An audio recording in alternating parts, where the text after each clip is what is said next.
everyone, I'm really happy to be back with this new video. I hope that you are well. Spring is here, and with spring comes renewal, rebirth, and new energies surfacing. But this spring, 2026, is pretty different energetically from other years. And I think many people are feeling this right now, a mixture of restlessness, of liberation, but also that something is really happening like beneath the surface in a deeper way. And we are really feeling and experiencing like the liberation of old structures, old patterns. And this is happening internally, but also collectively. And it's like the old is really shattering right now, and this liberation is really coming forward. So I know this period is pretty intense, and the first thing I'm going to address is, of course, this war that is going on in Iran. So there's a lot of information out there. I think it's more like an information war in the end than just like a plain war. So of course, when we talk about war, it's very emotional, and the collective can feel really these heavy emotions. So I would say that the most important thing right now is really to take some distance and detachment related to what we come across, like what information we see, because a lot of things are contradictory.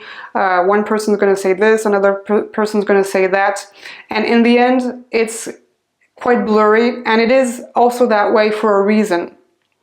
Because what is happening with this war is that we have very clearly like the shadow aspect and the light aspect that are at war.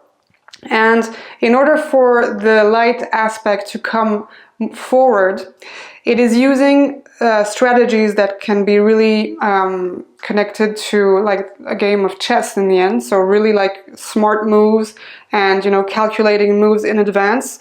And at the same time also playing like a game of bluff poker.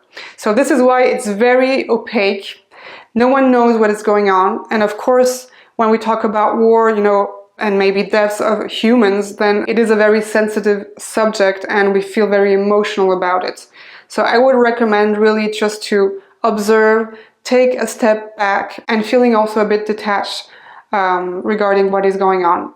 What I can say is that there's not going to be any Third World War. I've been saying this for years now. There's not going to be an economy collapse either. And it's going to end in a good way. That's really what I'm seeing. It's going to end in a good way, unexpectedly, I think, because there is so much confusion going on. But definitely we are going towards more light on the planet. So as I always say, it creates a lot of fluctuations. So yes, there will be highs, there will be lows, there will be a lot of emotional roller coasters also going on, because this has really a strong effect on the collective. It has a strong impact. So this is why we are feeling like, our emotions are very up and down, like a roller coaster. And that's okay. We can really, try to navigate that, but do not attach to what is said or to what this person is saying that doesn't match with what that person is saying. Because also what I've noticed is that unfortunately a lot of people on social media, including people who say that they are, pretty conscious or spiritual or whatever, they are using this war to spread more fear instead of spreading more peace or like more comfort or more light. And just, creating this buzz around it, and just to have, get attention or whatever. And I think it's very unfortunate, because people like me, and I know that there are many out there, we're trying to, to calm things down, to send really peace, to send loving energies, and reassure also people who are watching us. So it's always, creating even more confusion and polarities also in this world, and I think this world does not need more polarities. So why does it feel so intense, almost like a pressure cooker that is ready to explode? Simply because humanity needs this in order to liberate itself. Because what we are really witnessing right now is the beginning of the liberation of humanity, the liberation of the consciousness of humanity that has been imprisoned for eons by this matrix.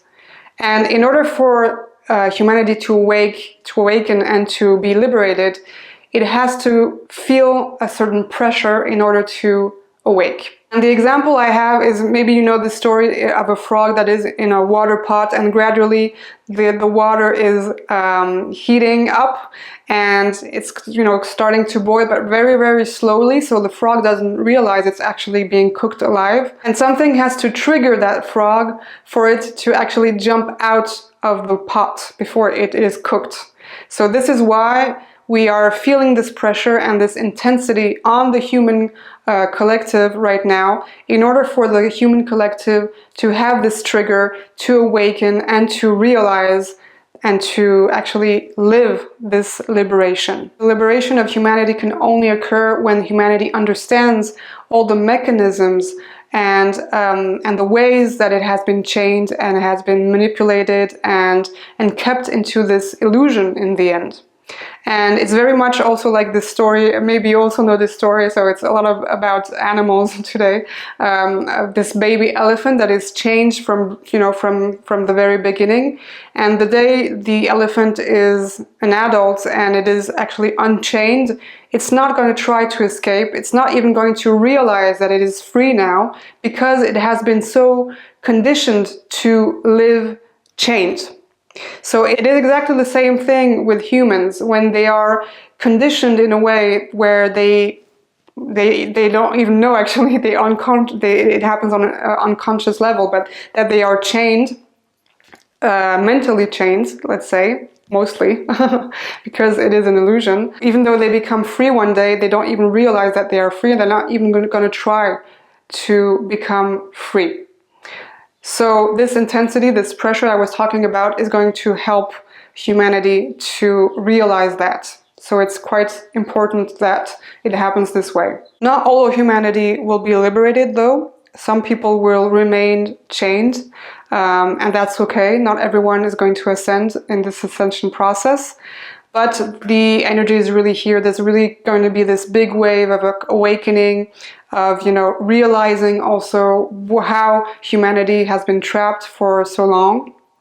And we're going to experience this, like, even more intensity, I think, in April after Easter, because more things are going to come out to the light, to the public light, let's say.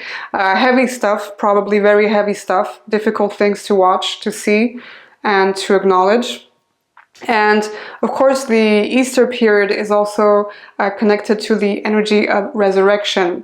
So it is the second birth of Christ, and that is so important, because the second birth of Christ is actually the birth of his eternal light. It is his immortal and eternal self that is birth in this way. So that energy, we can really connect to it, this resurrection energy, for ourselves, and use this energy to actually liberate ourselves further and help the collective to liberate itself too. So what exactly are we being liberated from?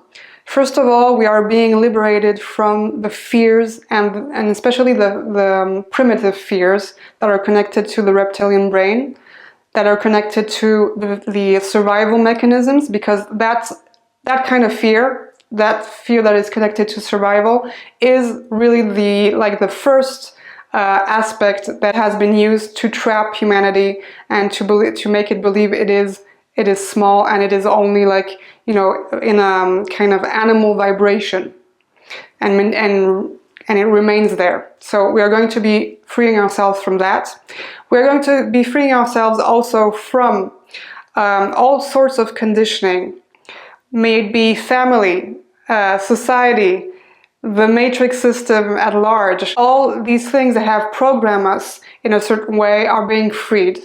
And sometimes it can really awaken to difficult truths as well, because sometimes it requires also healing. And the other thing also that we are being liberated from is the obsolete narratives out there. May it be traditional media, but also alternative media, but also the inner narratives that we have.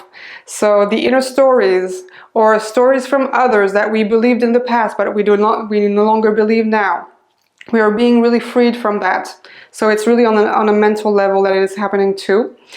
And we are going to experience an emergence of more sovereignty, because when we talk about liberation, being free, of course, we cannot escape sovereignty. That is the natural consequence. So more sovereignty, and more sovereignty leads also to the discovery of our true selves, of the soul, the eternal one soul, the eternal immortal being that we are, that I've just mentioned with the resurrection of Christ. Through all of that, there's going to be a very deep recognition of the one God consciousness. So we can call it God, source, universe, creator, whatever, and really realizing that this one God creator is the divine orchestrator, and it orchestrates everything to perfection.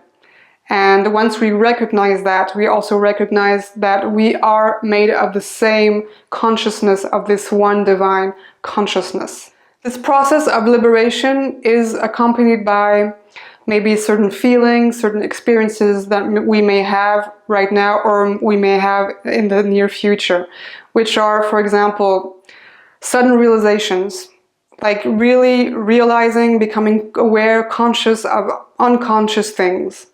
But also the emotional roller coaster, feeling like very highs and lows, and all this in between. So like an emotional roller coaster going on, and also feeling more sensitive to emotions and energies in general. So maybe we are already sensitive beings, and maybe we are going to become even more sensitive, and notably like sensitive to energy. So the more subtle realm, we can really feel into it more easily and more profoundly. And also there's going to be a greater desire for authenticity. And I was speaking about this in my January forecast, that this is one of the main themes actually of 2026, really this call for more authenticity, because the world actually is very fake, it's very artificial, and we need more, real stuff. We need really more authentic stuff. We need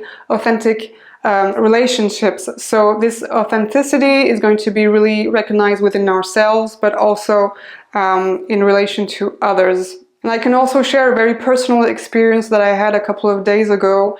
I actually had a session of kinesiology. And during my pregnancy, I went through very traumatic events that were not related to the pregnancy in itself. They were more outside. And I could not process these events in the same way I would if I wasn't pregnant, because of course I had a little baby growing inside my tummy.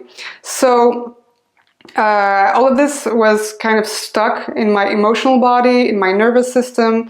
And so what came up during the session was pretty interesting. And for 2 or 3 days after the session, I was a wreck. I was feeling very, very bad. Very, very strong emotions coming up. A lot of anger, sadness, and I could really feel this intensity that I was liberated, actually. And that's exactly what happened. Now I feel much better, actually, because everything calmed down again, and I feel liberated from all of that.